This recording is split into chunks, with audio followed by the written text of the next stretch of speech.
Putin bold warning concerning Israel, Iran. President Vladimir. Okay, so I guess in a 2-minute video, Putin gave a warning. Let's see what he said. Putin was asked if he is worried that the world could be heading toward World War III in this situation. Here's what he said. It is disturbing. I am speaking without any irony, without any jokes. Of course, Isn't he fighting with Ukraine for like months now? there is a lot of conflict potential. It is growing, and it is right under our noses, and it affects us directly. And this requires, of course, not only our careful attention to the events taking place, but also the search for solutions. The search for solutions, preferably by peaceful means. I mean, he's right. There's not much, but where's his warning? Is it coming next? Okay, yeah. All right, very interesting. Let's bring in Fox News senior correspondent Benjamin Hall. You know, this bill opening Pandora's box, and that he believed there would be an have you with us. You know, this builds a statement by Putin builds upon a statement by his spokesperson Dmitry Peskov, who said, you know, don't even. This is the video I wanted to show you. It's a spokesperson talking about the Pandora box in case anything happens, in case they take the supreme leader out. If it were to happen, though, that Israel assassinated Ayatollah Ali Khamenei with US assistance, how would Russia react? Very negatively. Very negatively. We will strongly disapprove it. Would it prompt any action? Well, actually, it will lead to an action coming from inside Iran. That's a good save. That's a good save right there. Don't change the subject and don't answer the question directly, because it can come out as a threat. And it can, complicate things. That's why he's a spokesperson over here. Now, I say if they take out the supreme leader, nothing is going to happen. Russia and China are gonna, be in a bad position with the US. Businesses are gonna be terrible with the US because they're like, what's gonna stop them from doing the same thing to us? You know what I mean? But he said over here that they're going to open the Pandora box. Iran's society is very well organized and very well consolidated, and it will lead to birth of extremist moods inside Iran.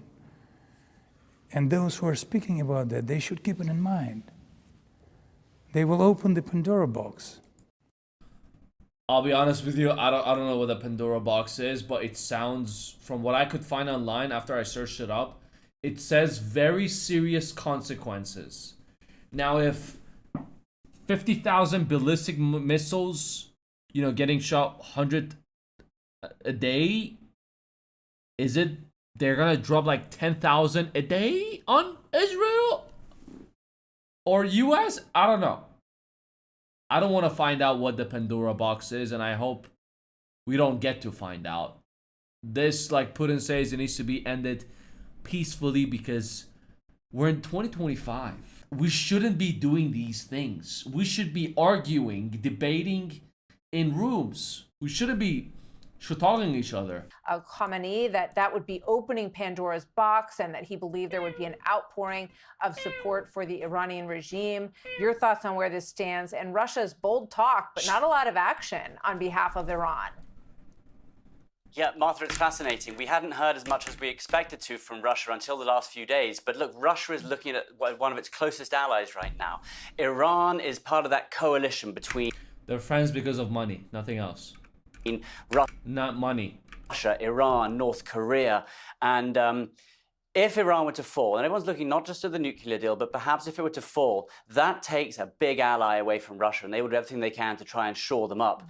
On top of that, we know that China is also really interested in having Iran on the table, and now we're seeing China planes flying into Iran. They're not gonna do shit. They're just gonna be in a very bad relationship with the US. Because end of the day, it's about money. They're not gonna risk their country and waste more money by, retaliating, revenging supreme leader.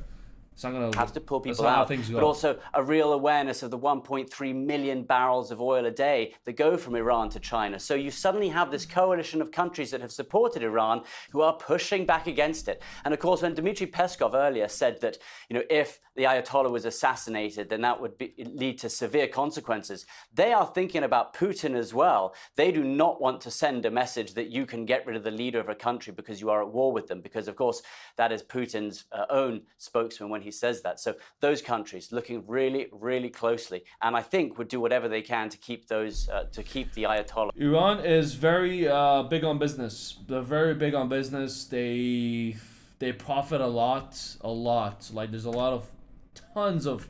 It's not a poor country at all. Like they can build skyscrapers left and right. The reason they don't do it is because it's against the law. These are the stupid rules that people have. Iran is a very rich country. Some places you're allowed to have a building more than 5 floors. But in very certain areas, it's maximum 5 floors. Also, it's another stupid law like you cannot have a motorbike more than 250cc. If you want to have a 1000cc bike, you need to have a special permit. You need to be in a government. You need to be something.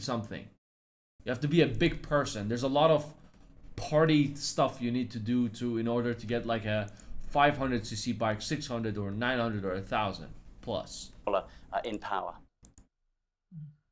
Benjamin Hall, great coverage. Thank you very much. Good to see you. Hey everyone, I'm Emily Campagno. Catch me and my co-hosts Harris Faulkner and Kaylee. I'll catch you on YouTube. Thank you.